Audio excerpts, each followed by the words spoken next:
नमस्कार, मी काजल. तुम्हा सर्वांचं माझ्या यूट्यूब चॅनलमध्ये अगदी मनापासून स्वागत आहे.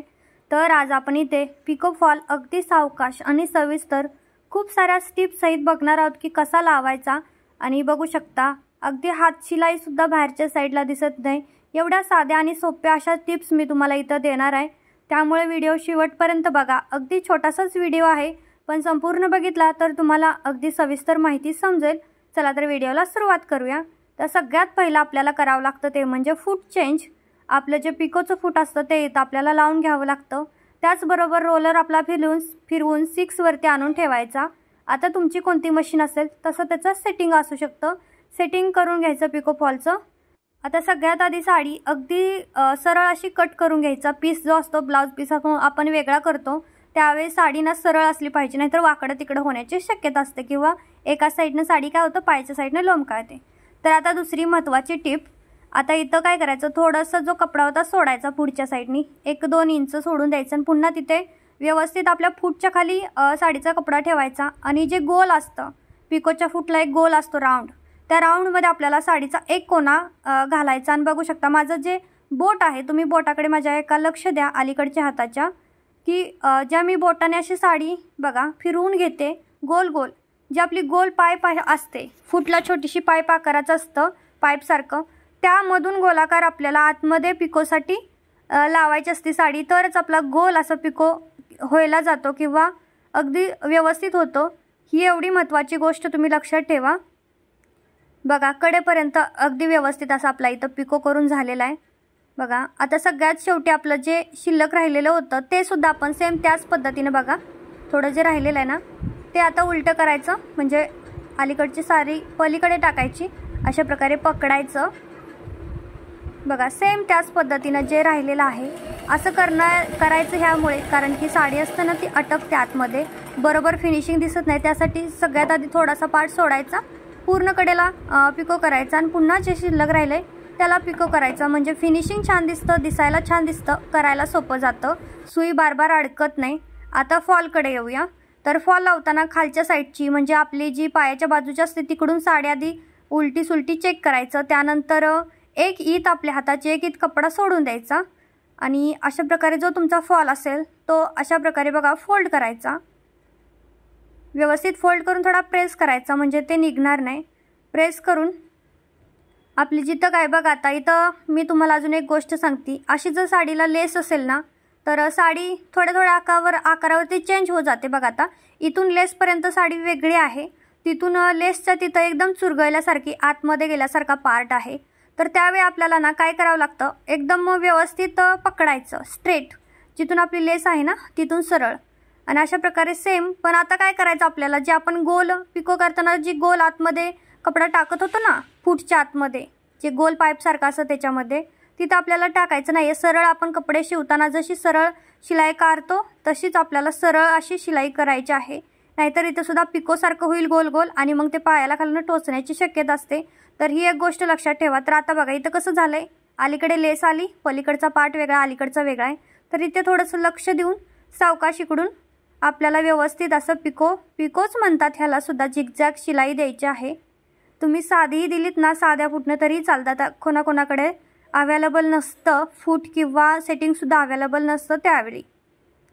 आता मी इथं नायलॉनचा धागा यूज केलेला आहे, तुम्ही बघू शकता. तो ह्यासाठी आता खूप जण म्हणतात की नायलॉनचाच केला पाहिजे का, असं काही नाही.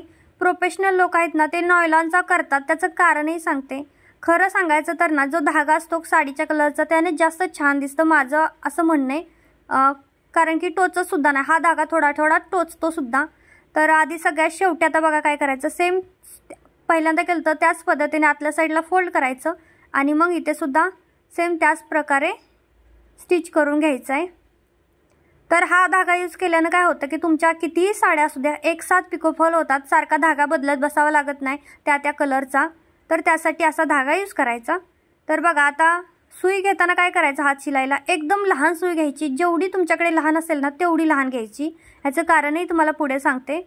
आणि आपल्याला इथं डबल धागा करायचा आहे, त्यासाठी एकाच कडेतून धागा आतमध्ये सुईमध्ये टाकून घ्यायचा.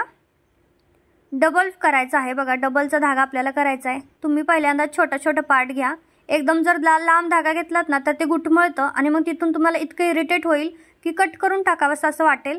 त्यामुळे छोटे छोटे पार्ट धागा घ्या, संपला अजून दुसरा सुईमध्ये ओवा, असं करा। एकदम खूप लांब असा धागा घेऊ नका, नाहीतर काही जण काय करतात पूर्ण साडीला पुरेल एवढा एकदम धागा यूज करतात, तर तसं नाही करायचं। ही एक महत्त्वाची टिप्स लक्षात ठेवा, म्हणजे कसं होईल की चुकणार नाही किंवा ते गडबड होणार नाही।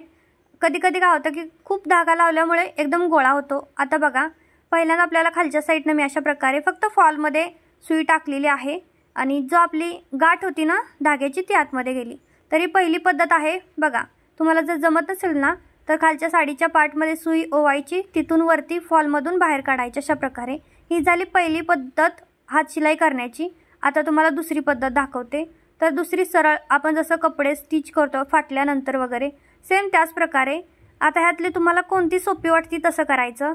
तर मी सांगेल, तुम्ही जर पहिल्यांदा असेल तर पहिल्यांदा जशी मी पद्धत सांगितली तशी वापरा। त्यामुळे होतं काय की साडीचा खूप कमी कपडा हात शिलाईमध्ये पकडला जातो आणि सरळ आपण स्टिचिंग करतो तसं जर करायला गेलो तर साडीचा थोडा जास्त कपडा हात शिलाईमध्ये पकडायची शक्यता असते। त्यामुळे थोडं प्रॅक्टिस होईपर्यंत थोडा असा धागा किंवा जागा पकडत चला।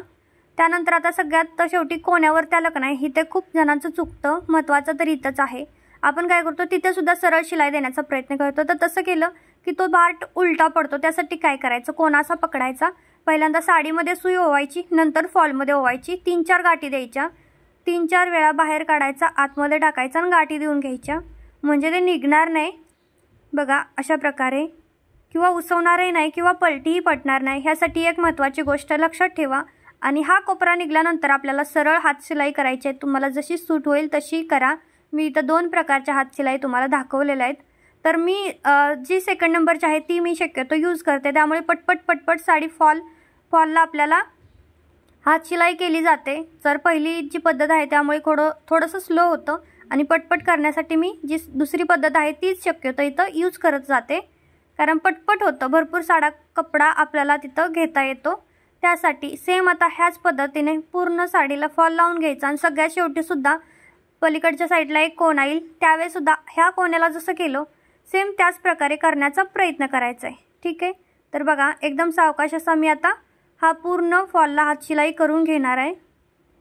तर इथं हात शिलाई करून झालेली आहे अगदी शेवटपर्यंत, तुम्ही बघू शकता खूप मस्त अशी हात शिलाई आपली झालेली आहे। बाहेरच्या साईडला बिलकुल सुद्धा तुम्हाला कुठेही हात शिलाईचा धागा दिसणार नाही। बघा दिसतोय का, कुठे एखाद्या जागी दिसू शकतो, चुकून थोडीफार मोठी जाऊ शकते, पण शक्यतो दिसतच नाही। बघा बिलकुल सुद्धा इथं कुठेही धागा तुम्हाला बाहेरच्या साईडला दिसणार नाही। आणि आपला जी कडेची फॉलची शिलाईची टीप होती की नाही ती सुद्धा बघा मी बोटाने अगदी झूम करून दाखवते, किती मस्त अशी दिसत आहे किंवा आलेली आहे, खूप सॉफ्ट आहे। तर कसा वाटला व्हिडिओ कमेंट करून सांगा, आवडल्यास लाईक करा। चलो बाय बाय।